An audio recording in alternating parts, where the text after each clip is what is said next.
see you all tonight. And can you please say to the person beside you, you're a real man. You're a real hope. Okay?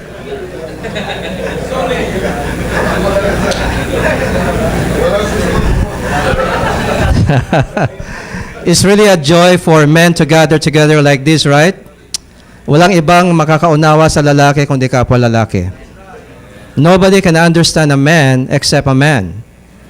And yet, because of our own problems and struggles and insecurities, sometimes it's so difficult to open up to other men for fear that we may be looked down or rejected or even sometimes condemned.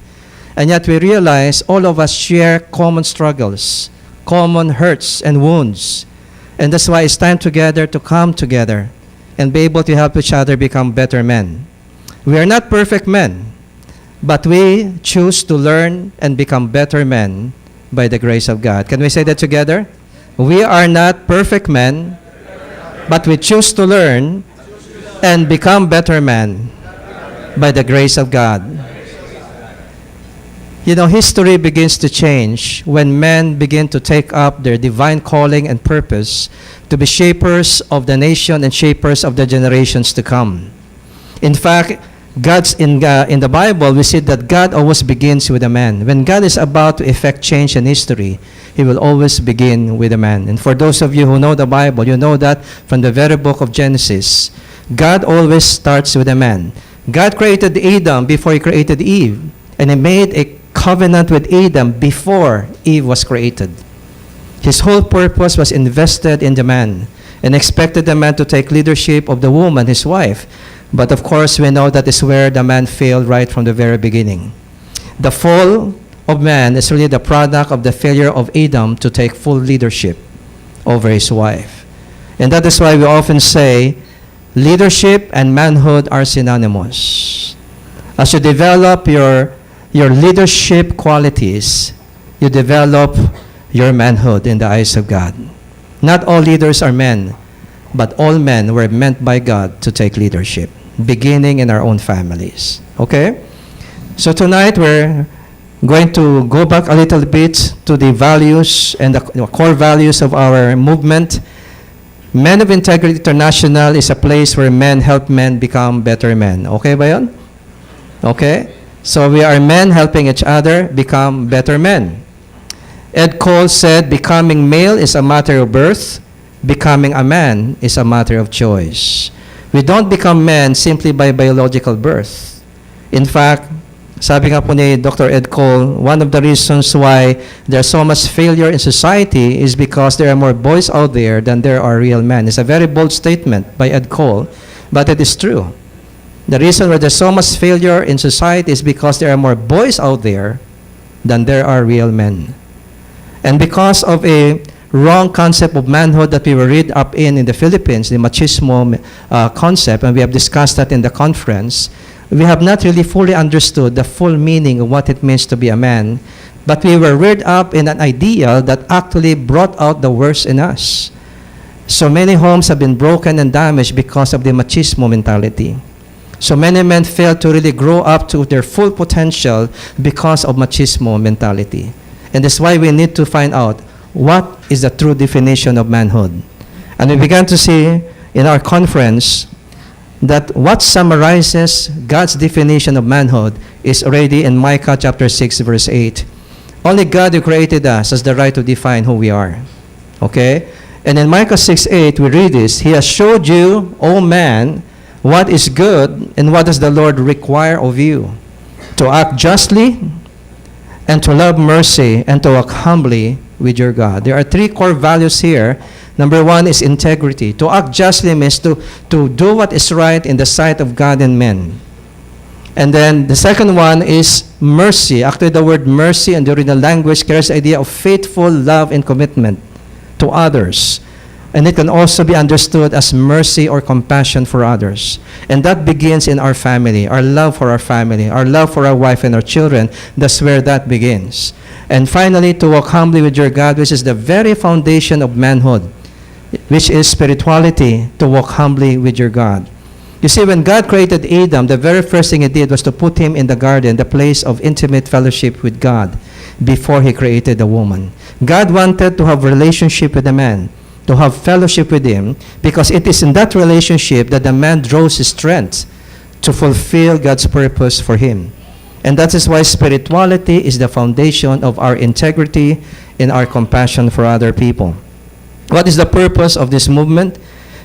It is to mentor men for effective godly leadership and influence in the home, the church, workplace, community, and the nation. So the purpose of this movement is to help mentor men. You know, the sad thing is that almost all of us were never mentored in terms of what manhood really means, right? Even our fathers did not know what it means to be a real man. Often their concept of manhood is being macho, okay? And that means being always ready to defend your ego when somebody hurts you. And sometimes that can be violent and reckless. Or sometimes by demonstrating your sexual virility by impregnating women. The more women, the more macho you are. And that is why this has already brought a lot of damage to all those areas in the home. Even leaders in the church sometimes fall into temptations to adultery. In the workplace, okay, community, and the nation. What is our goal? Our goal is to fulfill the requirement of God in Micah 6:8 to build men characterized by spirituality, integrity, and compassion. Can we say those three words? Spirituality, integrity, and compassion. No nation can be greater than the kind of man it produces. Each man, and that's you, is a seed of future generations. And his character determines the character of future generations. You see, when God looks at us as men, he doesn't look at you only as an individual. He looks at you as a generational person. Because how you live your life today is going to affect generations to come. I don't know if you have noticed that in families where adultery takes place, you will notice that the next generations, you'll find adultery taking place at every generation. Okay? And integrity practice in one generation will be carried on to generations to come. You see, how we live today in the face of our children, in the face of the youth of our time, influences their understanding of what it means to be a man. And that is why we have a great role to play, because we are the seeds of future generation. Our character determines the future. In fact, a Beijing academic, he is an academic thinker, once said, "The struggle for our character is the struggle for the nation's character."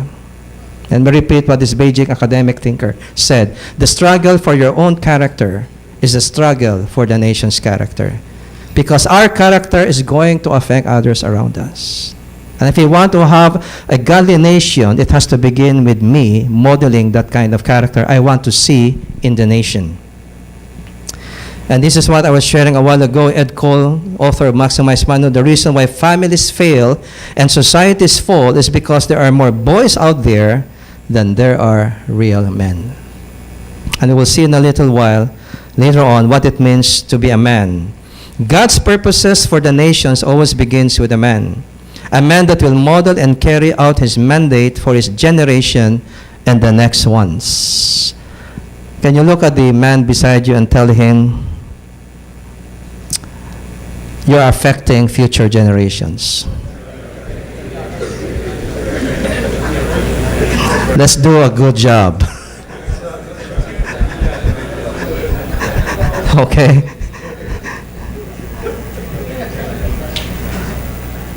I shared this in the conference, but let me review it for a while. What is the mandate of God for men? The primary mandate of God for men is already modeled to us by his purpose for Abraham. Let me share this with you. Abraham, God said, will surely become a great and powerful nation, and all nations on earth will be blessed through him. Do you want to be a blessing to the nation? Right, okay? And all nations on earth will be blessed through him, for I have chosen him. So can you say to the person beside you, God has chosen you as a man? Okay. For I have chosen him so that he will direct his children and his household after him to keep the way of the Lord by doing what is right and just, so that the Lord will bring about for Abraham what he has promised him. And what did he promise him? That he will be a great and powerful nation. This is a powerful lesson here. And the lesson here is this, that the foundation of the building of a great and godly nation is the father-son relationship. That's where everything begins. We cannot therefore neglect how we relate to our sons and to our children.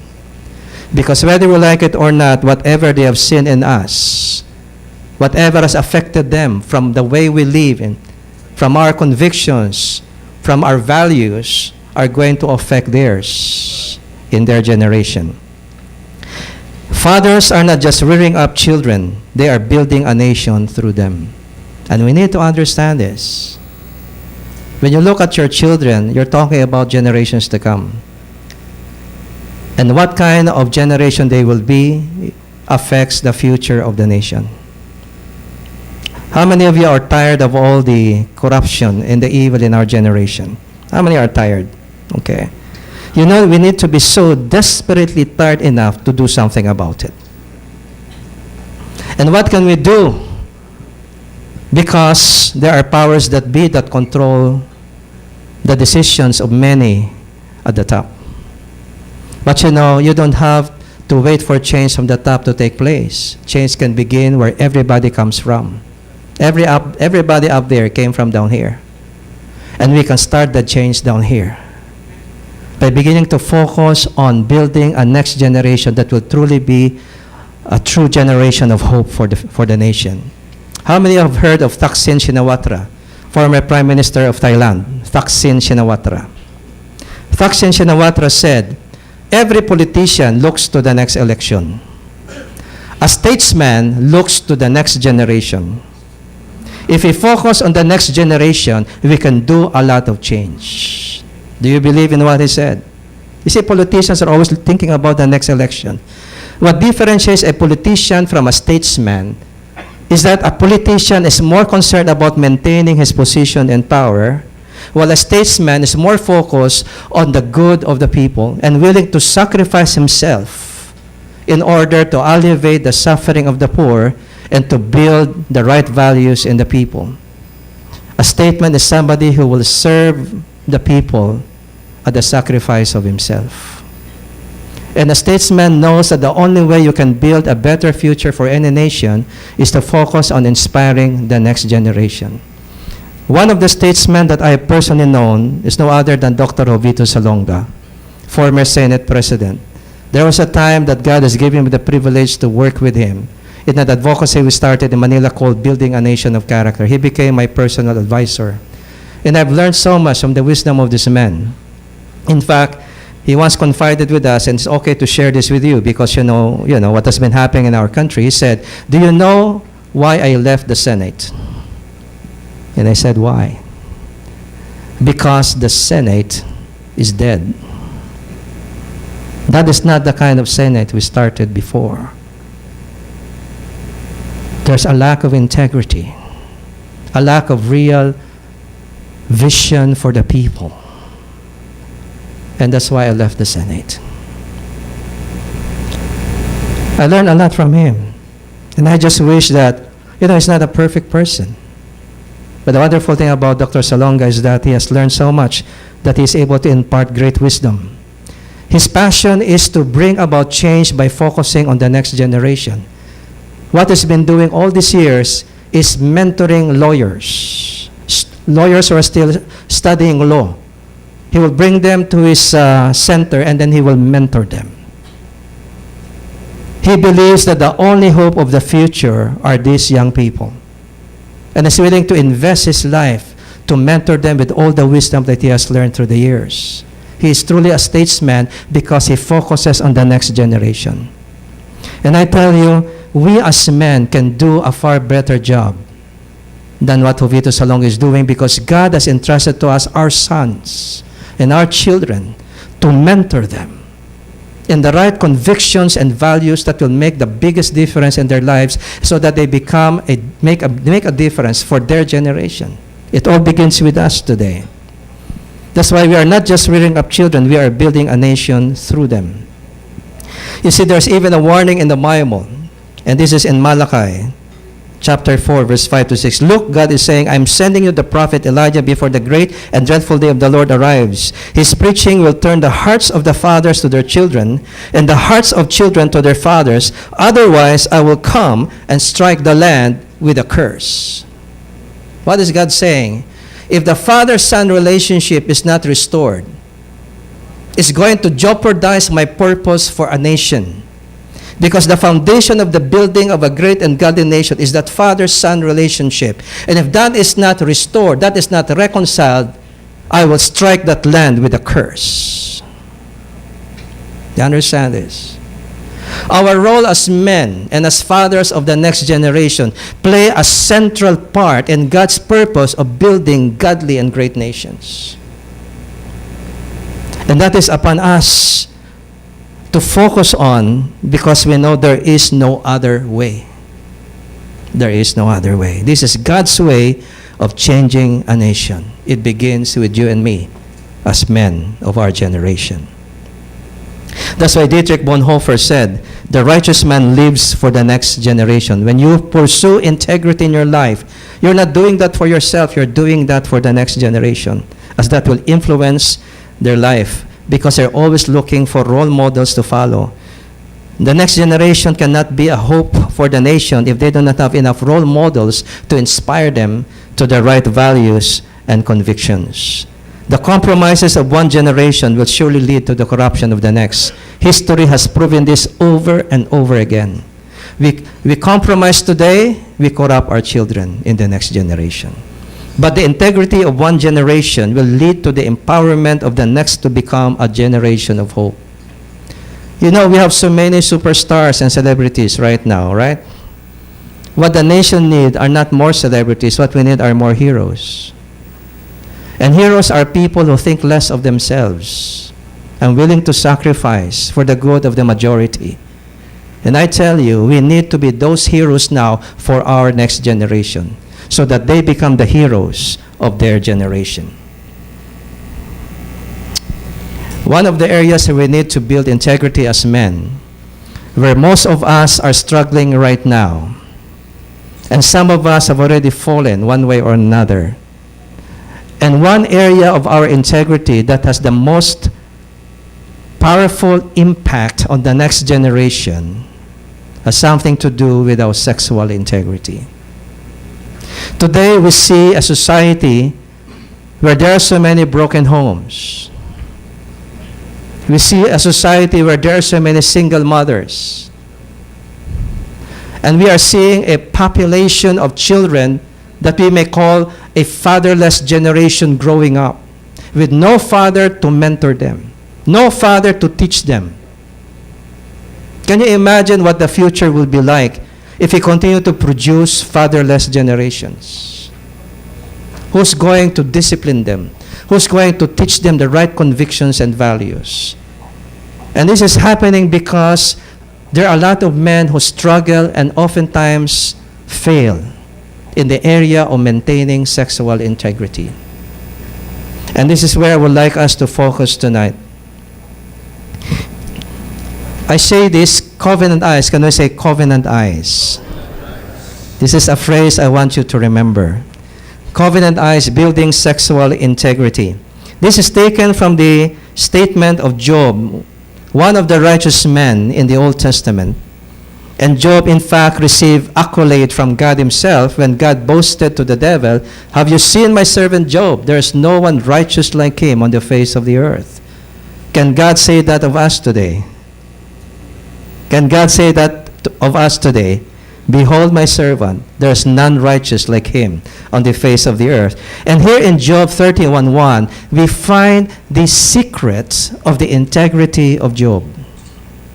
You see, Job made a covenant at the most sensitive area of his manhood, because this is the area where most of us fail and fall.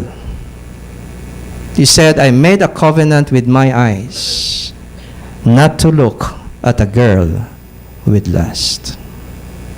This is the secret of his integrity. If we can deal with our eyes, we can deal with any other thing in our life. Because as men, our greatest weakness is what our eyes see.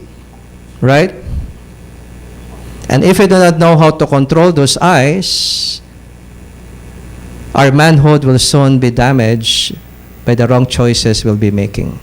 And therefore, we will bring damage to the next generation. Not only that, we also find in Deuteronomy 24:5 that is God's purpose for man when he gets married. How many are married here? Can you raise your hands, please? Yes, okay. God's purpose for marriage is clearly revealed here. And let me explain what God means here. A newly married man must not be drafted into the army or be given any other official responsibilities. He must be free to spend 1 year at home bringing happiness to the wife he has married.